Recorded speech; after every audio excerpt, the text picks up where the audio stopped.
Welcome to Kenton's videos. Enjoy the video. You start by making the donor phone ready. Enable mobile data and open Settings Hotspot or Tethering right away.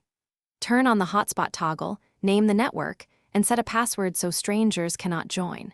You do this now because unsecured or incorrectly set host names can block connections.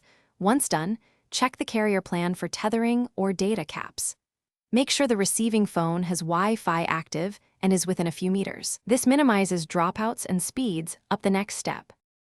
Once you've enabled the hotspot, switch to the receiving phone and find the SSID you created. Tap to connect, enter the exact password, and confirm the connection. You should see a Wi-Fi icon and data transfer indicator. If both devices support 5 GHz, select that band for better bandwidth and choose WPA2 or WPA3 for security. You may also mark this Wi-Fi as metered to prevent large app updates. Make sure background sync is off to conserve the donor's data.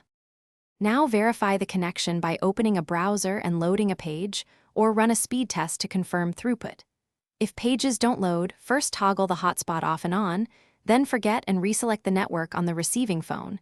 If that fails, reboot both devices. Make sure the donor phone isn't in power-saving mode, which can disable tethering. Finally, watch the data counter during use and disconnect when done. If problems persist, contact the carrier or check for APN or tethering restrictions. Thanks for watching. Consider subscribing if we helped you.